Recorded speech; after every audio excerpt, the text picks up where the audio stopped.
इतिहास में सबसे बड़े नेता हुए भैरव सिंह जी शेखावत के नाम पर रखा जाए। ये फ्यूचरिस्टिक बजट है, ये फोकस्ड बजट है, ये फुलफिलिंग बजट है, ये फैमिलियर बजट है, ये फंक्शन करने वाला बजट है।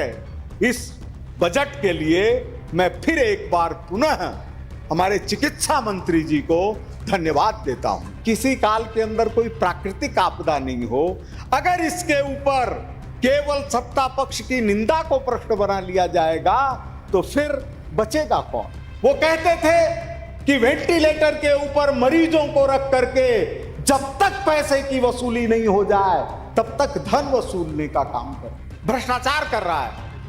ताजा ताजा एक मामला खुला है 8 करोड़ का, बैठा हुआ है नागपुर में और 5-5 बार उसकी MRI हो रही है और पैसे की वसूली हो रही। बचा लीजिए जयपुर को, उस अस्पताल का विकास होने से मानवता का विकास होगा। रफीक जी, हम सब एक हैं, जयपुर के सभी विधायक एक हैं। जब तक जाम से छुटकारा नहीं मिले तब तक कम से कम स्वास्थ्य के लिए आगे बढ़ने का अवसर दीजिए। मुझे समय देने के लिए मैं बहुत आभारी हूं।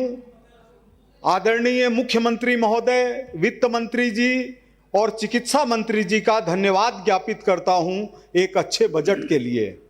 मैं सौभाग्यशाली हूं कि मेरे पहले अपने विद्वान 8 बार के विधायक माननीय श्री कालीचरण जी सराफ, जिनका चिकित्सा विभाग से गहरा नाता रहा है, उनके विचार सुनने को मिले। और बहन शिखा जी, इन्होंने कई ऐसे सुझाव दिए हैं जिस पर निश्चित ही ध्यान देना बनता है। मैं इस बात को दोहराना चाहता हूं कि हमारे संकल्प पत्र की 72% बातें पूरी होने के बाद और बजट की 90% बातें पूरी होने के बाद 24-25 के 93% और 25-26 के 86% होने के बाद कुछ बातें हैं जो होनी हैं। आज मैं कटौती प्रस्तावों के जरिए हमारे माननीय मंत्री महोदय को और सरकार को आपके जरिए यही प्रार्थना करना चाहता हूं। मैं माननीय मंत्री महोदय का आभारी हूं। परिवार के अंदर 2 संवेदनशील मौतें होने के बाद जिस तरह से इनको मैंने सवाई मानसिंह हॉस्पिटल के अंदर रात को 1 बजे देखा तो मेरी आंखें भर आई, क्योंकि वो घटना ही ऐसी थी। मंत्री महोदय, आप एक बहुत ऊंचे नाम वाले ओंकार सिंह जी के पुत्र हैं, इसलिए हमको इस बात का भी गर्व है कि आप राजस्थान की चिकित्सा पद्धति को आगे ले जाने का काम करेंगे। आपको ऐसे लोग मिले हैं जिनको अधिकारियों के रूप में, जिन्होंने काम करके दिखाया है, और निश्चित रूप से आने वाला समय राजस्थान की चिकित्सा के लिए बहुत ही सौभाग्यशाली होगा।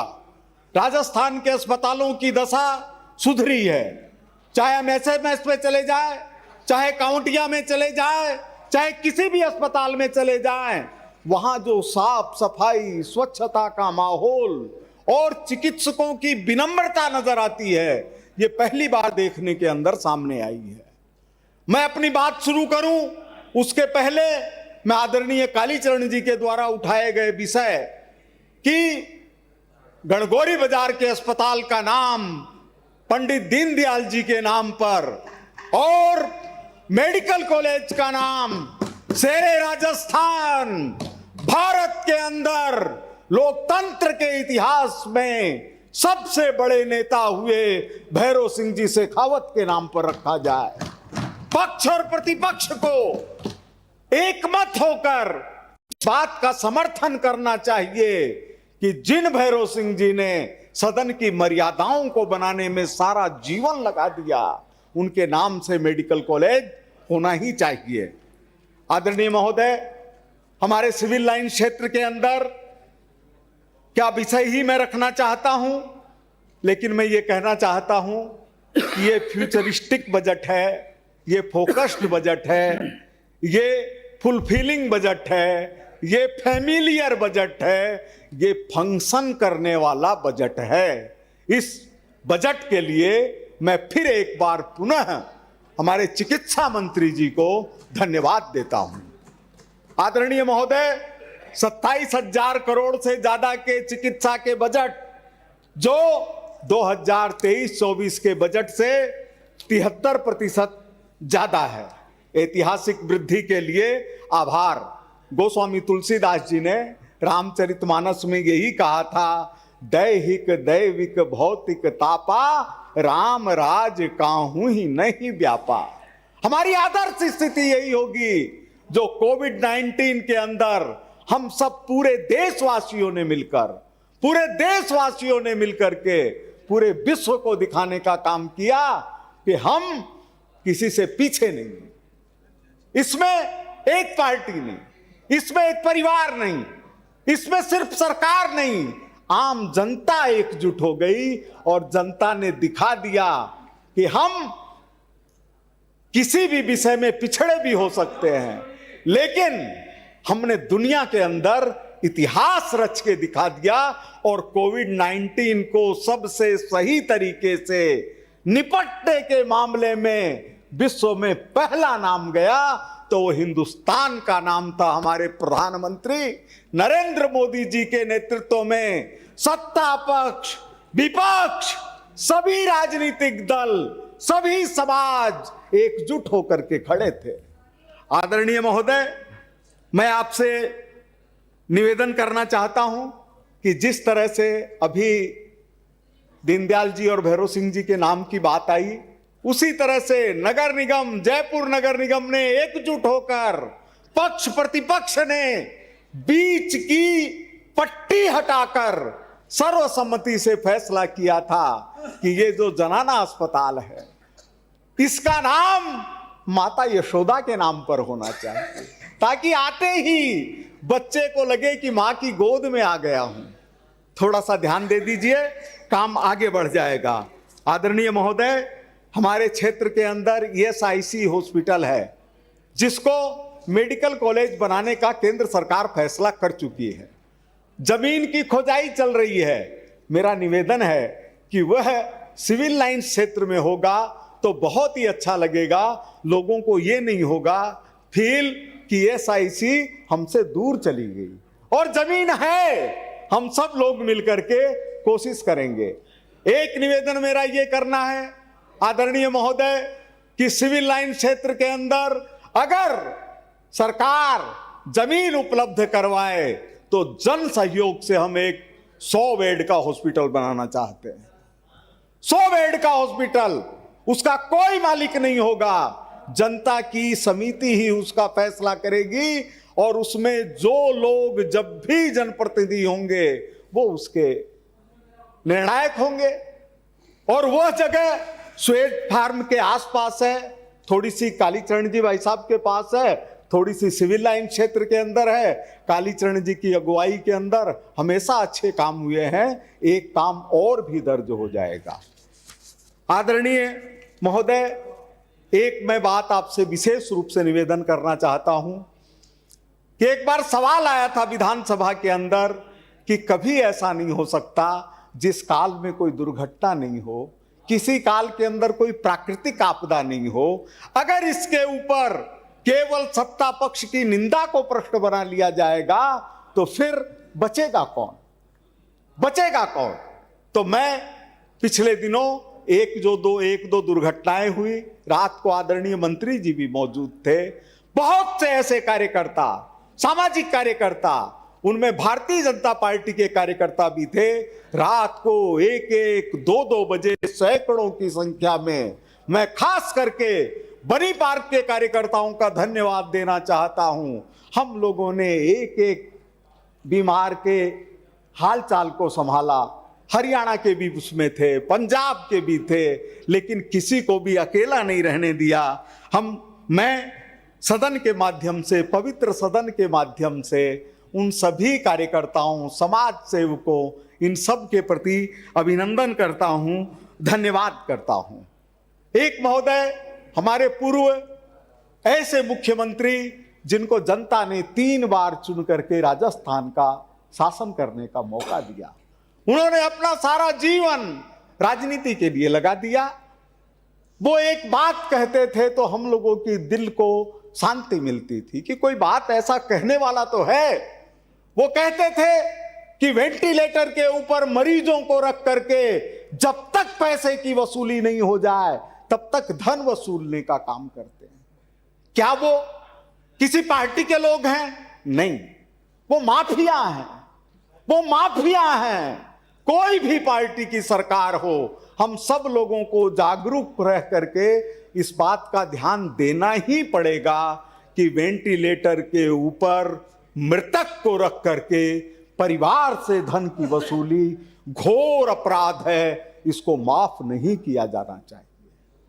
मैं आदरणीय सभापति महोदय निवेदन करना चाहता हूं, पिछले 3-4 साल से एक ऐसा माफिया राजस्थान के अंदर सक्रिय हुआ है जो आयुष्मान योजना के कार्डों के जरिए भ्रष्टाचार कर रहा है। ताजा ताजा एक मामला खुला है 8 करोड़ का, जिसमें मरीज नहीं गया, जिसमें कार्ड नहीं पहुंचा, जिसके अंदर व्यक्ति नहीं है।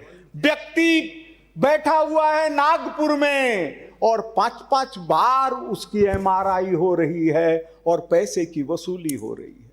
क्या राजस्थान सिर्फ भाजपा का है? क्या राजस्थान सिर्फ सत्ता पक्ष का है? माफियापन पे उस समय अपनी सबकी जिम्मेदारी है, सबकी जिम्मेदारी है और वह हमको करना ही पड़ेगा, करना ही पड़ेगा। अगर हम नहीं करेंगे तो क्या हम लोगों की जिंदगियां इसी में निकल जाएगी कि उसने ये अपराध किया, उसने ये अपराध किया। माफियाओं के खिलाफ एकजुट होना ही होगा और यह राजस्थान की विधानसभा इस बात की साक्षी है कि जब भी किसी के साथ अन्याय की बात आई है, आखिरकार सब एकजुट हुए हैं और अच्छा फैसला किया है।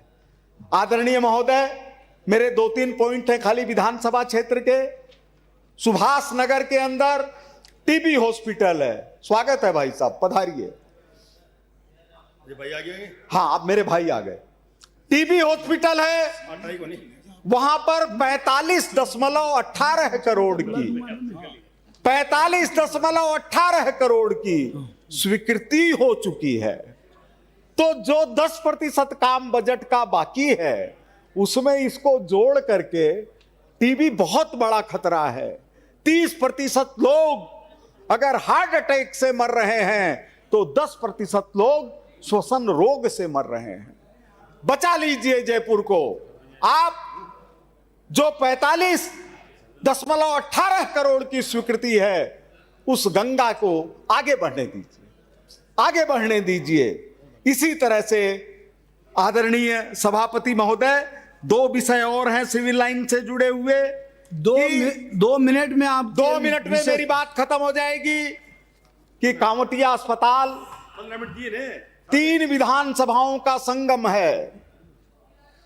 हवा महल, विद्याधर नगर और सिविल लाइंस। वह जो कांवटिया अस्पताल है, वह कांवटिया अस्पताल सभी समाज के लोगों के लिए, सभी समाज के लोगों के लिए बहुत ही लाभदायक है। कुछ लोग सोच सकते हैं कि उस अस्पताल का विकास होने से क्या होगा। उस अस्पताल का विकास होने से मानवता का विकास होगा। रफीक जी, मेरा यह निवेदन है कि उस अस्पताल के लिए हम सब एक हैं, हम सब एक हैं। जयपुर के सभी विधायक एक हैं। योजनाएं बन चुकी हैं, बजट में घोषणा हो चुकी है। आदरणीय मंत्री जी, आप भले ही खींवसर का कोई विकास रह जाए, लेकिन शास्त्री नगर लाल बहादुर शास्त्री के नाम का उसके अंदर आपको जो योजनाएं मंजूर हो चुकी है, जो ट्रॉमा हॉस्पिटल बनने का वादा हो चुका है, उसको पूरा करवाने के लिए मदद करिए। और आखिरी मेरा पॉइंट है कि स्वेज फार्म, अभी जब आपने बात की मातृशक्ति की, शिखा जी ने कितना अच्छा लगा। मातृशक्ति का विकास नहीं होगा तो देश का विकास नहीं होगा। स्वेज फार्म के ऊपर एक अस्पताल है, वो अस्पताल हजारों लोगों के लिए जीवनदायिनी शक्ति का काम करता है। केवल वहां पर 100 बेड का 100 बेड का जमीन उपस्थित है, अस्पताल उपस्थित है, एक प्रसूति अस्पताल का स्वरूप दे दिया जाए तो हमारी बहनों को, माताओं को इतनी खुशी होगी, इतनी खुशी होगी। जाम के अंदर एसएमएस पहुंचना संभव नहीं है, जाम के अंदर जनाना अस्पताल पहुंचना संभव नहीं है। जब तक जाम से छुटकारा नहीं मिले तब तक कम से कम स्वास्थ्य के लिए आगे बढ़ने का अवसर दीजिए। हमारी जनता इंतजार कर रही है। स्वास्थ्य सबसे बड़ी, सबसे सुखी, सबसे अच्छा व्यक्ति वही है जिसकी निरोगी काया है। मैं धन्यवाद देता हूं आपको समय देने के लिए, सबको प्रणाम करता हूं। श्री शरवण जी।